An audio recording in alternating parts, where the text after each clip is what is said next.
다 함께 성경 봉독하도록 하겠습니다. 예레미야 1장 5절 말씀입니다. 내가 너를 모태에 짓기 전에 너를 알았고 내가 배에서 나오기 전에 너를 성별하였고 너를 여러 나라의 선지자로 세웠노라 하시기로. 아멘. 2026년 두 번째 주일입니다. 우리는 지난 2주 동안에 태도에 관한 말씀을 나누었습니다. 태도의 중요성에 대해서 나누었고, 지난주에는 특별히 하나님을 향한 태도로 예배를 소중히 여기는 삶에 대해서 나누었습니다. 우리가 드리는 예배는 무대 위에서 펼쳐지는 드라마입니다. 그리고 이 무대를 지켜보는 유일한 관객은 하나님 한 분뿐입니다. 우리는 그분 앞에서 연기하는 배우입니다.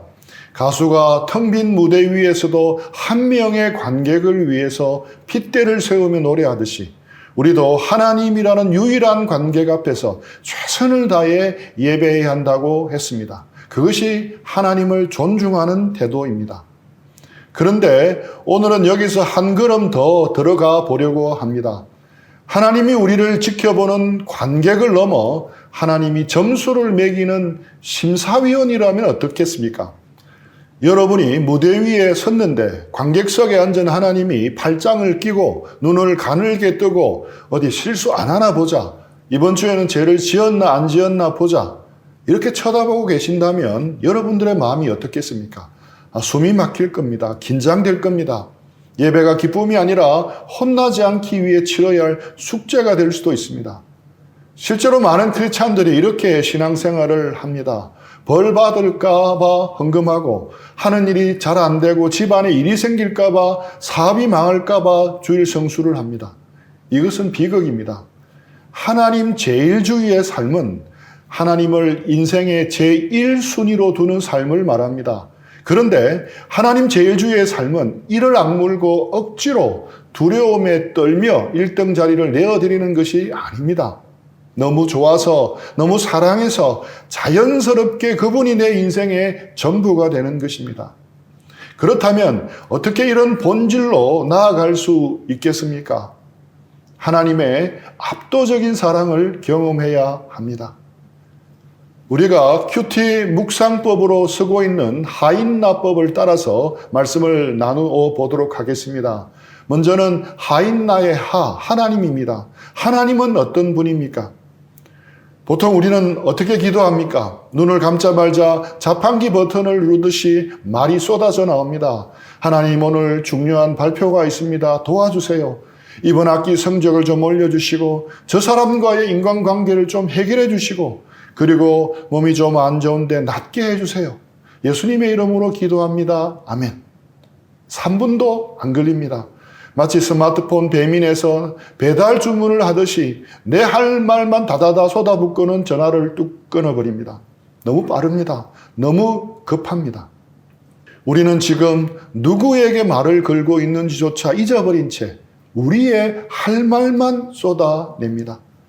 그런데 크레이지 러브의 저자 프랜시스 첸 목사님은 우리에게 충격적인 제안을 합니다. 제발 기도를 멈추십시오. Stop praying. 이는 기도를 하지 말라는 뜻이 아닙니다.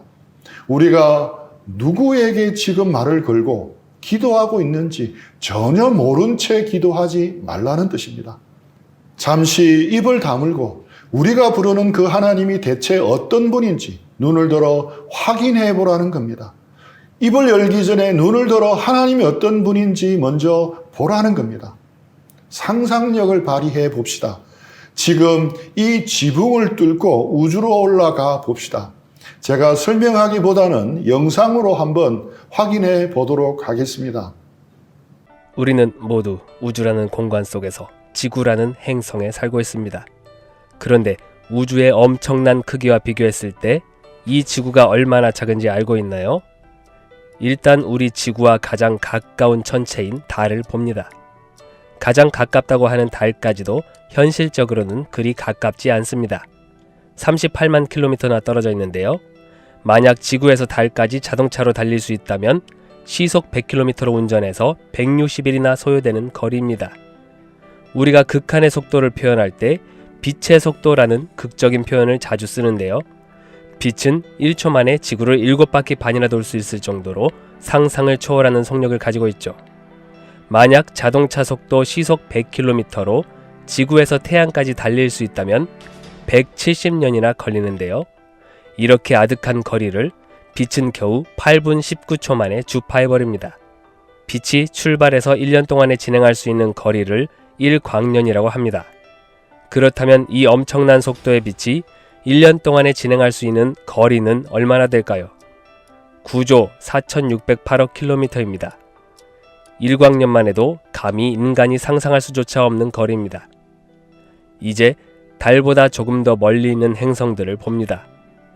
태양 둘레를 공전하고 있는 행성들 중에 지구보다 바깥에서 돌고 있는 행성들은 화성, 목성, 토성, 천왕성, 해왕성 이렇게 있습니다. 태양계 행성 중에 가장 바깥에 있는 해왕성, 우리 지구의 궤도에서 해왕성의 궤도까지 거리는 44억 킬로미터나 됩니다. 빛의 속도로 달려도 4시간이 걸리는 거리입니다. 자동차 속도 시속 100km로 달린다면 5,000년이 걸립니다. 이제 해왕성의 궤도를 벗어나서 약 75억 킬로미터까지의 영역을 카이퍼 벨트라고 하는데요. 이 영역에는 작은 여러 개의 소행성들이 있습니다.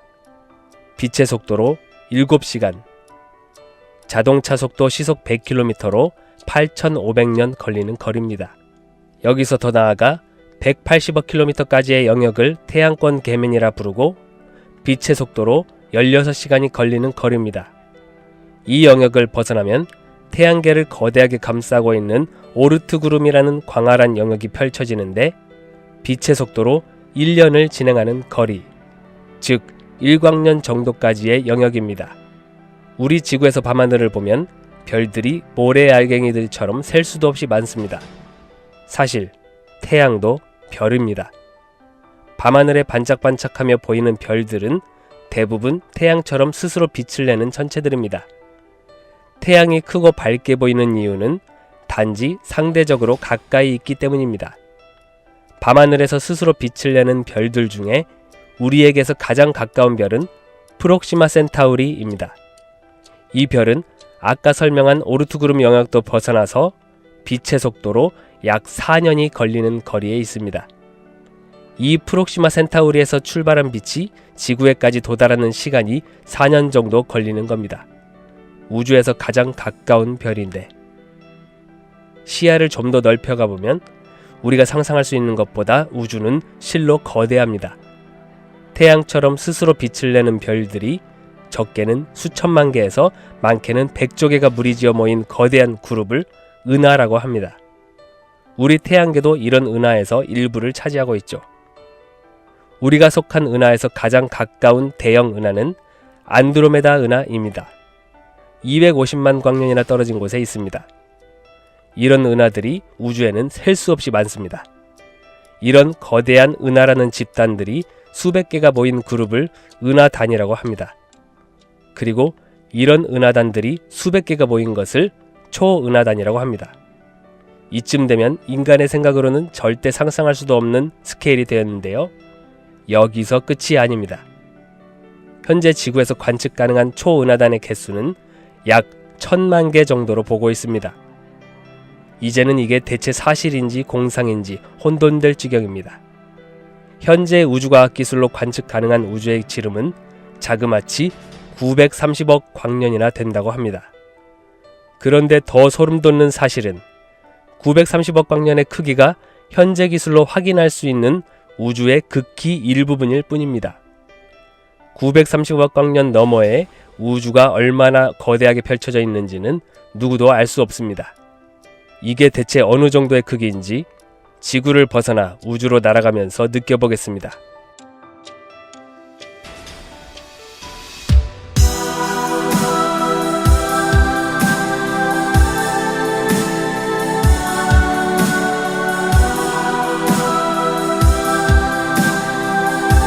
우리가 사는 태양계입니다.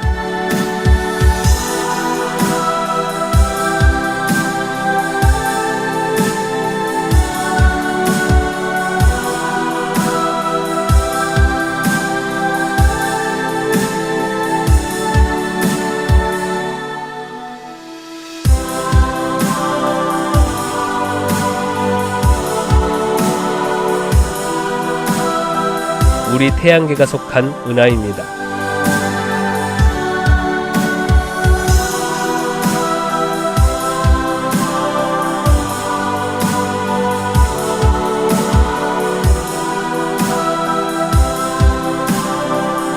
여기까지가 현재 과학기술로 확인 가능한 우주입니다. 아직까지 어떠한 연구로도 우주의 크기가 유한한지 무한한지조차 알 길이 없습니다. 확실히 말할 수 있는 것은 우주가 끝이 없거나 또는 끝이 있되 인간이 상상할 수조차 없을 만큼 엄청나게 크다는 것입니다. 앞으로 기술 발달이 더 된다면 확인된 우주의 크기는 상상할 수 없이 더 거대하겠죠.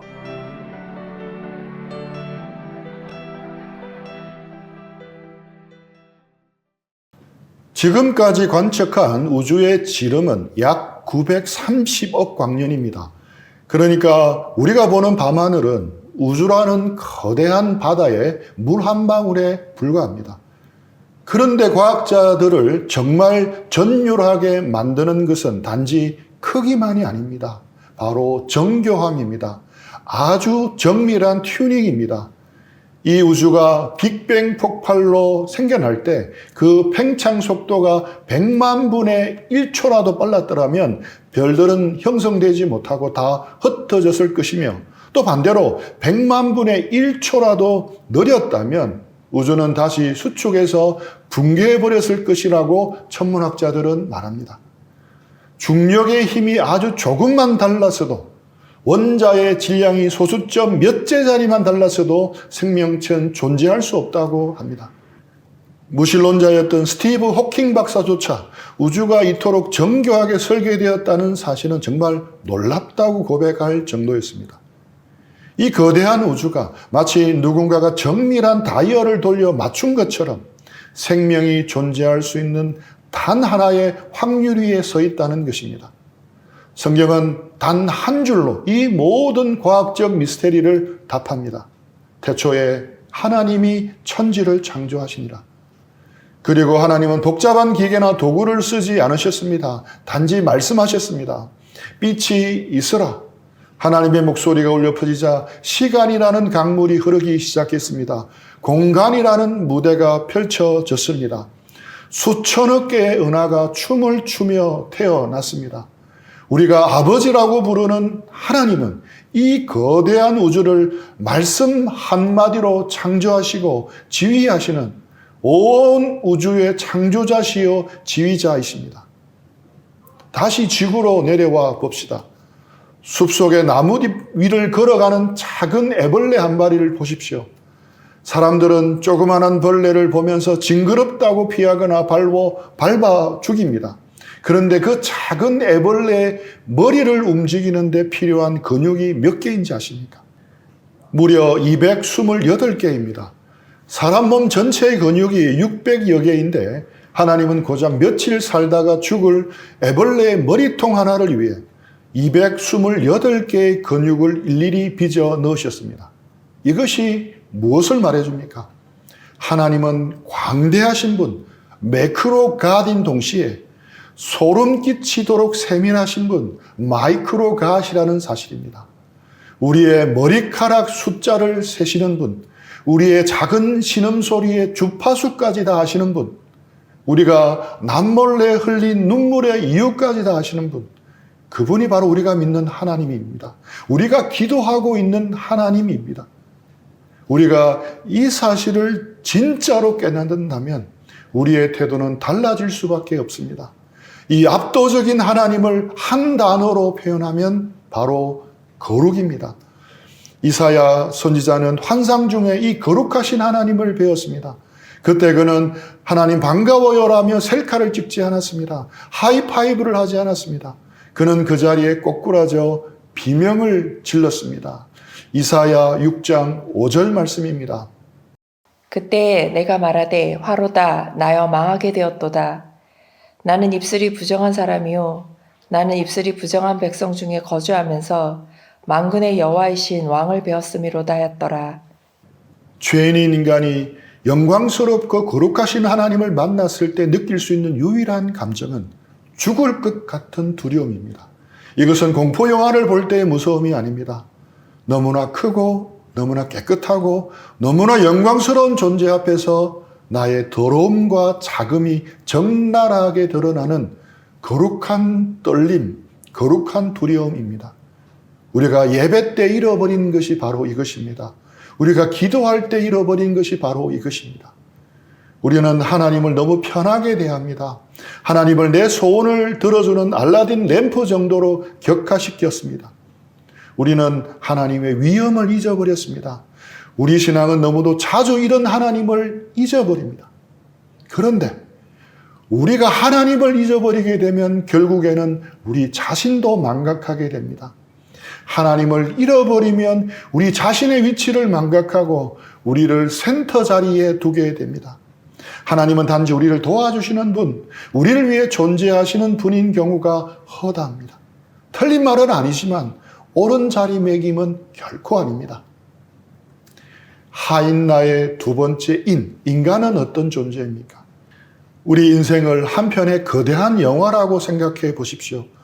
여러분은 지금 헐리우드 블록버스터 영화에 캐스팅되었습니다. 헐리우드 영화에 캐스팅되었다는 것은 정말 가슴 벅찬 일이 아닙니까? 촬영장에 갔더니 엄청난 규모의 세트장이 지어져 있고 수백 대의 카메라가 돌아갑니다. 감독이 액션을 외치고 여러분은 맡은 배역을 연기합니다. 그런데 그 역할이 무엇이겠습니까? 바로 지나가는 행인 3입니다. 주인공이 카페에서 심각한 대화를 나누고 있을 때 주인공 뒤쪽으로 커피를 들고 쓱 지나가는 역할입니다. 촬영이 끝나고 드디어 영화 개봉일이 되었습니다. 여러분은 너무나 들뜬 나머지 극장 하나를 통째로 빌렸습니다. 그리고 가족, 친구, 친척, 직장 동료까지 다 초대했습니다. 초대장에 이렇게 적었습니다. 내 인생 최고의 영화, 내가 주인공인 영화 시사에 오신 것을 환영합니다. 사람들이 꽉 찼습니다. 불이 꺼지고 영화가 시작됩니다. 영화는 2시간 동안 진행됩니다. 그런데 영화 내에 여러분은 나오지 않습니다. 멋진 남자 주인공이 악당을 물리치고 아름다운 여자 주인공이 감동을 주는 장면만 계속 나옵니다. 관객들이 수근거립니다. 대체 너는 언제 나와? 여러분은 식은 땀을 흘리며 말합니다. 잠깐만 기다려봐. 이제 곧 나와. 아주 결정적인 순간에 나온다고. 영화가 시작된 지 1시간 58분이 지났을 때 드디어 그 장면이 나옵니다. 주인공 뒤로 초점이 나간 흐릿한 배경 속에서 누군가의 뒤통수가 0.4초 정도 쓱 지나갑니다. 뒤통수만 1초도 아니라 0.4초만 나온 겁니다. 그리고 영화는 끝이 납니다. 엔딩 크레딧이 올라갑니다. 불이 켜지고 친구들이 황당한 표정으로 여러분을 쳐다봅니다. 그때 여러분이 흥분해서 소리칩니다. 못 봐서 아까 그 카페 장면에서 커피를 들고 지나가는 뒷모습, 그게 나야. 내가 저 장면을 위해서 컵을 어떤 각도로 지었는지 알아? 저 찰나의 순간을 위해서 내가 얼마나 고민했는지 아냐고. 이 영화는 사실 나를 위해서 만들어진 거야. 피식 웃음이 새어날 수밖에 없는 터무니없는 이야기입니다. 참 어리석다고 생각되지 않습니까? 그런데 이런 어리석은 엑스트라의 모습이 바로 우리 자신의 모습입니다. 우리는 종종 착각합니다. 이 세상이라는 거대한 영화가 나를 중심으로 돌아간다고 생각합니다. 내가 얼마나 성공하는지, 내가 얼마나 힘든지, 내가 어떤 대우를 받는지 온통 카메라가 나를 비추고 있다고 생각합니다. 그 영화는 나의 성공 스토리이거나 혹은 나의 성장 드라마라고 생각을 합니다. 하지만 성경은 분명하게 말합니다. 이 우주 역사의 드라마, 창조부터 심판까지 이어지는 이 거대한 영화의 주인공은 우리가 아닙니다. 주인공은 오직 한 분, 하나님이십니다. 영화의 러닝타임이 수천 년이라면 우리의 인생은 고작 0.4초.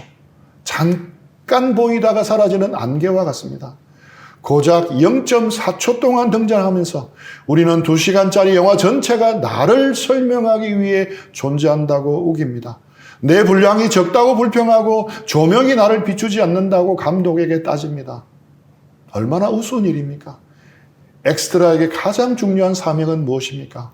카메라를 독차지하는 것이 아닙니다. 튀는 행동을 해서 영화의 흐름을 깨는 것도 아닙니다. 진짜 좋은 엑스트라는 자신의 짧은 등장으로 인해 주인공이 더 돋보이게 만드는 배경 같은 사람입니다. 우리의 인생은 나에 대한 영화가 아닙니다. 우리의 인생은 하나님에 대한 영화입니다. 우리가 이 땅에 존재하는 이유는 이 짧은 인생을 통해 주인이신 예수 그리스도를 더욱 빛나게 하기 위함입니다. 아, 나는 주인공이 아니구나. 하나님이 주인공이시구나. 이런 올바른 자각이 있어야 우리의 신앙이 올바른 자리를 찾을 수 있습니다. 우리가 하나님의 거대한 구속사라는 영화 속 0.4초 등장하는 엑스트라임을 깨닫는 축복이 부어지기를 기도합니다. 그런데 성경이 말하는 우리 인생은 여기서 끝이 나지 않습니다. 오늘 설교의 핵심은 여기 있습니다. 성경은 우리에게 말도 안 되는 이야기, 정말 미친 이야기 같아서 믿기지 않는 이야기를 들려줍니다. 그 3,500억 개의 은하의 주인이신 분이 애벌레 근육 하나하나까지 만드신 그 세밀하신 분이 먼지보다 더 작은 우리를 사랑하신다는 겁니다. 그것도 그냥 사랑하는 것이 아니라 정말 미치도록 사랑하신다는 겁니다. 예레미야 1장 5절 말씀입니다. 내가 너를 모태에 짓기 전에 너를 알았고 내가 배에서 나오기 전에 너를 성별하였고 너를 여러 나라의 선지자로 세웠노라 하시기로 내가 너를 모태에 짓기 전에 너를 알았고, 이 우주가 만들어지기 전부터 캄캄한 어둠 속에서 하나님은 우리를 생각하고 계셨습니다. 나는 저 거대한 은하수가 필요하다. 왜냐하면 내가 사랑하는 내 아들들, 내 딸들이 살 곳이 있어야 하니까. 우리는 실수나 우연에 의해서 만들어진 것이 아닙니다. 하나님의 오래된 계획이자 뜨거운 열망입니다. 프란시스 첸 목사님의 이야기를 소개하고자 합니다. 그분은 어린 시절 아버지가 너무 무서웠다고 합니다. 아버지는 단 한 번도 사랑한다고 말해주지 않았습니다. 안아준 적도 없었습니다. 아버지가 유일하게 웃을 때는 그가 전교 1등 성적표를 받아오거나 트로피를 받아올 때뿐이었습니다. 그래서 그는 하나님도 똑같은 분인 줄로 생각했습니다. 하나님은 무서운 분이야. 내가 기도를 많이 하고 전도를 많이 하고 성적표를 잘 받아가야 나를 사랑하실 거야. 실수하면 혼내실 거야. 평생을 그렇게 긴장하며 살았습니다. 그런데 그가 진짜 하나님의 사랑을 깨닫게 된 날이 왔습니다. 자신이 아빠가 된 날이었습니다. 첫 딸이 태어났습니다. 병원에서 갓 태어난 핏덩이를 품에 안았습니다. 그 아이를 내려다보는데 눈물이 왈칵 쏟아졌습니다. 생각해 보십시오. 그 아이가 아빠를 위해 해준 것이 있습니까? 전교 1등을 했습니까? 돈을 벌어왔습니까? 효도를 했습니까? 아무것도 없습니다. 할 줄 아는 거라고는 울고 자고 똥 싸는 것뿐입니다. 아빠를 귀찮게 하는 것뿐입니다. 그런데 그 아이를 보는데 가슴 깊은 곳에서 이런 고백이 터져 나왔습니다. 아가야, 너를 위해서라면 내가 죽을 수도 있겠구나. 내가 아무것도 하지 않아도 그냥 존재하는 것만으로도 나는 너를 사랑하는구나. 그 순간 성강같이 스쳐 지나가는 깨달음 때문에 그는 그 자리에 주저앉아 펑펑 울어버립니다. 그리고 하늘을 향해 고백했습니다. 하나님, 제가 속았습니다. 하나님은 제 성적표를 기다리시는 분이 아니셨습니다. 하나님은 제 트로피를 원하시는 분도 아니셨습니다. 그냥 저를 원하시는 분이셨습니다. 저라는 존재 자체를 있는 그대로 사랑하셨습니다. 이것이 우리가 하나님을 향해 가져야 할 올바른 태도입니다. 하나님은 예레미야가 위대한 선지자가 되어서 업적을 남겨서 사랑하신 게 아닙니다. 모태에 짓기 전에, 즉 아무것도 한 것이 없을 때 이미 사랑하셨습니다. 우리의 성적표가 나오기 전에, 우리가 성공하기 전에 하나님은 이미 우리를 사랑하기로 작정하셨습니다. 그래서 하나님 제일주의는 내가 하나님을 위해 무엇을 희생했나를 자랑하는 게 아닙니다. 내가 얼마나 대단한 업적을 남겼는가를 증명하는 게 아닙니다. 하나님 제일주의는 그분이 나를 얼마나 사랑하신지를 믿는 것입니다. 3,500개의 은하보다 나 하나를 더 소중하게 여기시는 그 사랑을 신뢰하는 겁니다. 하나님이 그렇게 위대하신 분이고 동시에 나를 사랑하는 아버지라면 우리는 그분께 무엇을 구해야 하겠습니까? 많은 크리스찬들이 여기서 실수를 합니다. 하나님을 사랑한다고 말하면서 실제로는 하나님의 손만 바라봅니다. 하나님의 손에 들린 선물, 축복, 해결, 응답, 그것만 원합니다. 아빠가 퇴근하고 현관문을 열고 들어옵니다. 어린 자녀가 다다다 달려옵니다. 아빠하고 부르더니 아빠의 눈은 쳐다보지 않고 아빠의 손에 들린 봉투만 낚아챕니다.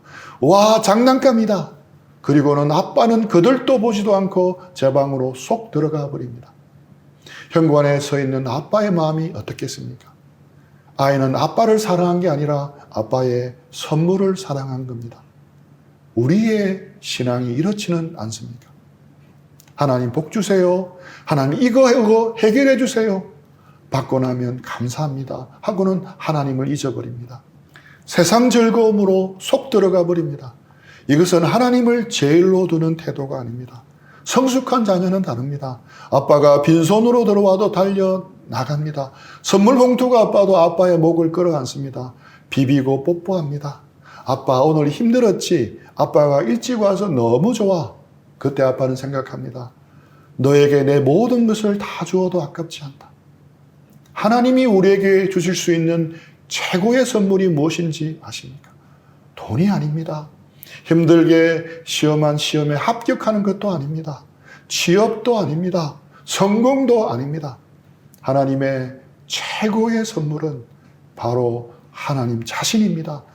하나님을 소유하면 다 가진 것입니다. 우주를 만드신 분이 내 편이신데 무엇이 더 필요하겠습니까? 우주를 만드신 분이 내 아버지인데 무엇이 두렵습니까? 하나님 제일주의의 삶이란 하나님의 선물이 아니라 하나님을 원합니다라고 고백하는 삶입니다. 하나님 한 분만으로 충분합니다. 예수님 한 분만으로 충분합니다 라고 고백하며 그분을 누리는 겁니다. 일본의 유명한 기독교 작가 미우라 아야코 씨는 결혼 전부터 오랫동안 많이 아팠습니다. 병들어 침대에 누워있었기에 이루어지기 힘든 사랑이었지만 남편이 된 미수요 씨가 먼저 프로포즈를 합니다. 남편 미수요 씨가 드린 기도 제목이 참 놀랐습니다. 나의 수명이 그녀보다 길다면 그 반을 그녀에게 나누어 주소서. 교회 예배당에서 조촐하게 결혼을 한 둘은 가난했지만 행복했습니다. 아야코 씨는 우연한 기회에 아사히 신문 소설 공모전에 빈점이라는 소설로 당선되면서 작가 일을 긋게 됩니다. 결혼 생활 동안 아야코는 많이 아팠습니다. 수많은 병마와 끊임없이 싸워야 했습니다. 직장암 수술을 해야 했고 몇 해 뒤에는 파킨슨 병이 발병했습니다.